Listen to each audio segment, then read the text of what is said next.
राज्यात 29 महानगरपालिकांसाठी मतमोजणीला जी आहे ती सुरुवात झालेली आहे सकाळी 10 वाजल्यापासून आणि अनेक दिग्गज नेत्यांची परंपरा प्रतिष्ठा जी आहे ती या निवडणुकीमध्ये पणाला लागल्याचं पाहायला मिळतंय. मुंबईनंतर सर्वांचंच लक्ष ज्या 2 महानगरपालिकांवर होतं, पुणे आणि पिंपरी चिंचवड महानगरपालिका. तर यामध्ये पुण्यामध्ये भाजप आत्ता विजयाच्या दिशेने वाटचाल करताना पाहायला मिळतंय. प्रभाग क्रमांक 20 मधून भाजपला मोठा विजय जो आहे तो मिळालेला आहे.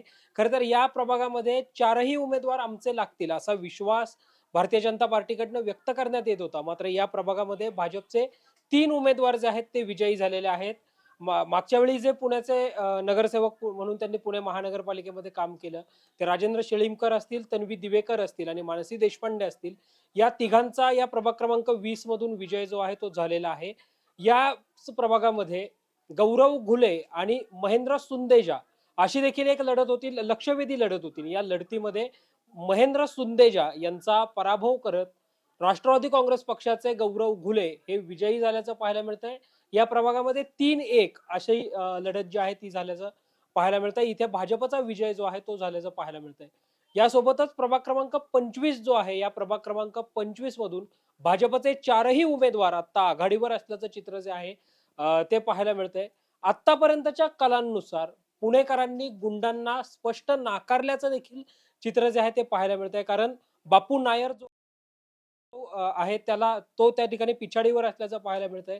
तर कुख्यात गुंड गजा मारनेच्या पत्नी जयश्री मारणे ज्या राष्ट्रवादी काँग्रेस पक्षाच्या तिकिटावर निवडणूक लढवत आहेत, त्या देखील आतापर्यंत पिछाडीवर असल्याचं पाहायला मिळतंय. यासोबतच पुणेकरांची नजर ज्या दुसऱ्या प्रभागामध्ये होती किंवा मोठ्या लढतीकडे होती, ती भाजपचे महेश वाबळे विरुद्ध शिवसेनेचे उल्हास उर्फ आबा बागुल, जे आबा बागुल पुण्याचे माजी उपमहापौर देखील आहेत. या प्रभागामध्ये आता महेश वाबळे हे आघाडीवर असल्याचं पाहायला मिळतंय. यासोबतच प्रभाग क्रमांक 39 जो वानवडी साळुंखे विहार आहे, या प्रभागामध्ये पुण्याचे माजी महापौर प्रशांत जगताप विरुद्ध अभिजित शिवरकर अशी लढत होताना पाहायला मिळते. या लढतीमध्ये पहिल्या फेरीपासून आतापर्यंतच्या काळांमध्ये तरी अभिजित शिवरकर हे आघाडीवर असल्याचं पाहायला मिळतंय. अर्थात आघाडी पिछाडी जे आहे ते आकडे क्षणाक्षणाला बदलताना पाहायला मिळत आहेत. आणि संपूर्ण निकालाचे अपडेट्स जे आहेत ते टॉप न्यूज मराठीच्या माध्यमातून आम्ही प्रेक्षकांपर्यंत पोहोचवत आहोत.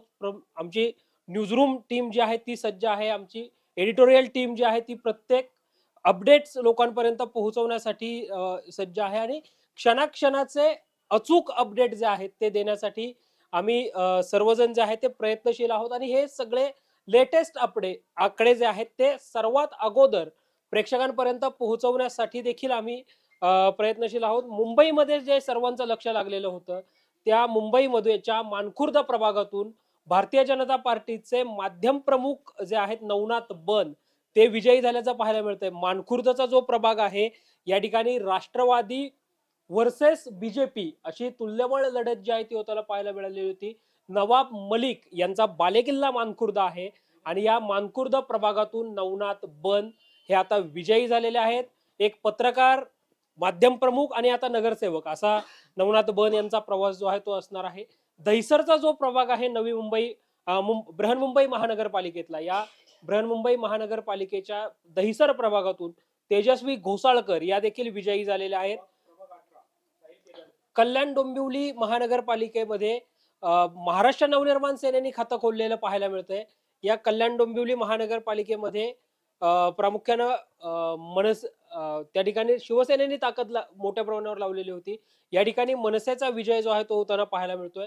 पुणे पिंपरी चिंचवडसह राज्यभरातले अपडेट्स जे आहेत ते आम्ही टॉप न्यूज मराठीच्या माध्यमातून प्रेक्षकांपर्यंत पोहोचवण्याचा प्रयत्न करतोय. अहिल्यानगरची जी महानगरपालिका आहे, या ठिकाणी राष्ट्रवादीचे 16 उमेदवार हे विजयी झाल्याचं पाहायला मिळतंय.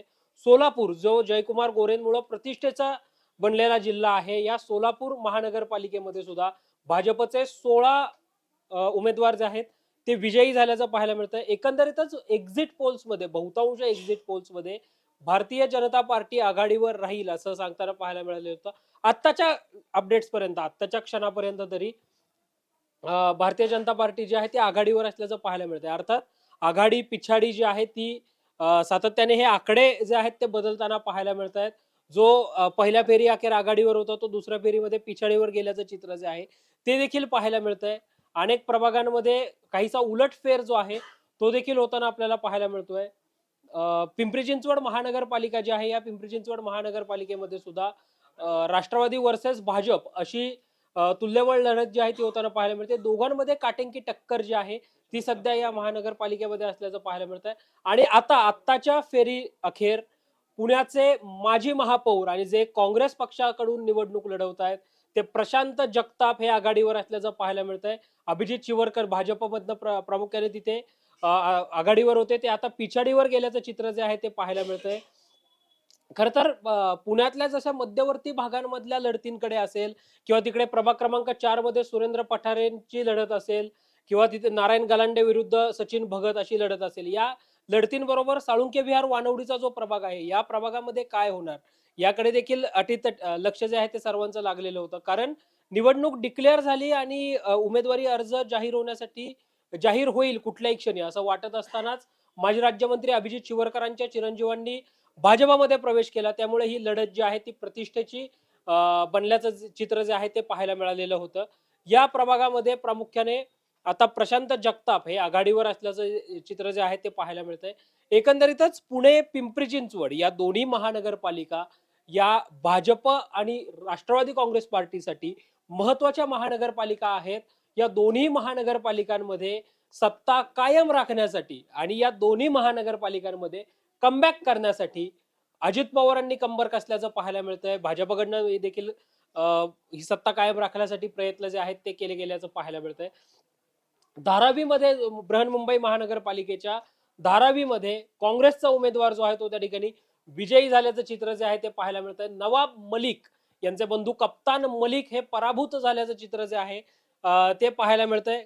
खर तर ही निवडणूक जी होती ती नेहमी स्थानिक स्वराज्य संस्थांच्या निवडणुकांचं वर्णन हे ऑटर गटर मीटरची निवडणूक म्हणून ठरवलं जातं. कारण स्थानिक मुद्द्यांवर ही निवडणूक लढायची असते. आपला लोकप्रतिनिधी जो आहे तो निवडायचा असतो आणि त्यामुळे या महानगरपालिकांच्या निवडणुकांमध्ये जवळपास म्हणजे पुणे महानगरपालिकेचा जर आपण विचार केला तर 15 मार्च 2022 पासून आजच्या तारखेपर्यंत ही पुण्यामध्ये प्रशासक राज आहे.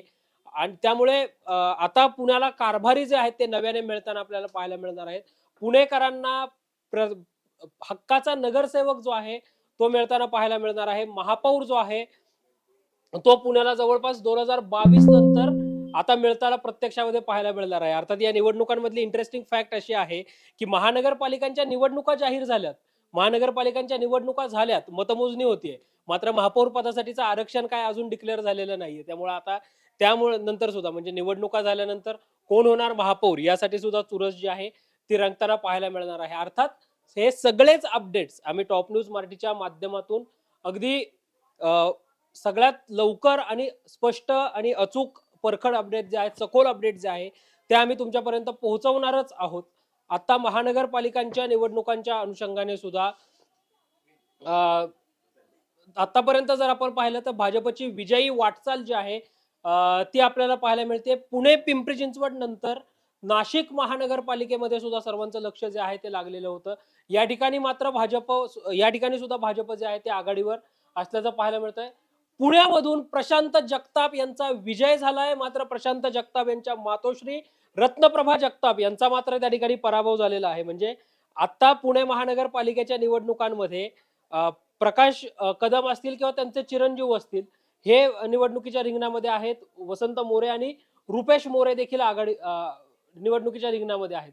2017 च्या निवडणुकीमध्ये रत्नप्रभा जगताप आणि प्रशांत जगताप अशी मायलेकांची जोडी पुणे महानगरपालिकेमध्ये होती. यावेळी मात्र ते चित्र पाहायला मिळणार नाही, कारण प्रशांत जगताप यांचा विजय झालाय आणि त्यांच्या मातोश्री रत्नप्रभा जगताप यांचा या ठिकाणी पराभव जो आहे तो झाल्याचं पाहायला मिळतंय. खूप मोठा निकाल खरं तर हा आहे, कारण अभिजित शिवरकर भाजप व्हर्सेस प्रशांत जगताप काँग्रेस अशी ती लढत जी आहे ती झाल्याचं पाहायला मिळालेलं होतं. आणि या लढतीमध्ये प्रशांत जगताप हे अखेर विजयी झाल्याचं पाहायला मिळतंय.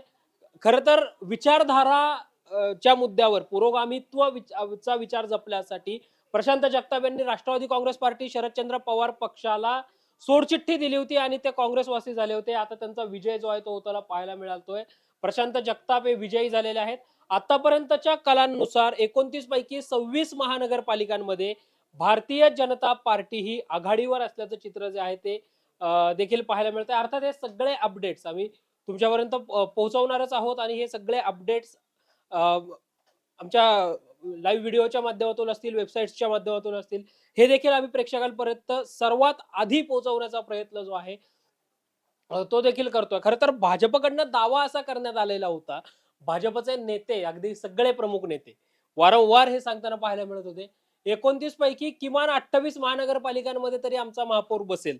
अर्थात मतदार राजा ठरवणार होता. मात्र भाजपच्या नेत्यांचा कॉन्फिडन्स जो आहे तो तेव्हापासूनच वाढल्याचं पाहायला मिळालेलं होतं. कारण जे काही संघटनात्मक काम भाजप म्हणून केलंय, तर या संघटनात्मक कामाची पावती आम्हाला भाजप देईल असं भाजपला वाटत होतं आणि त्यातून ते 28 महानगरपालिकांचा निकाल जे आहेत ते सांगताना पाहायला मिळाले होते. मुंबई महानगरपालिकांमध्ये ठाकरे बंधूंनी खातं जे आहे ते खोलल्याचं पाहायला मिळतंय. प्रभाग क्रमांक 32 मधून ठाकरेंच्या शिवसेनेच्या उमेदवाराचा विजय जो आहे तो झाल्याचं पाहायला मिळतंय. अर्थात हे सगळे अपडेट्स आम्ही आज दिवसभर टॉप न्यूज मराठीच्या माध्यमातून प्रेक्षकांपर्यंत पोहोचवणारच आहोत. तोपर्यंत तुम्ही पाहत राहा टॉप न्यूज मराठी, आपला महाराष्ट्र, आपली बातमी.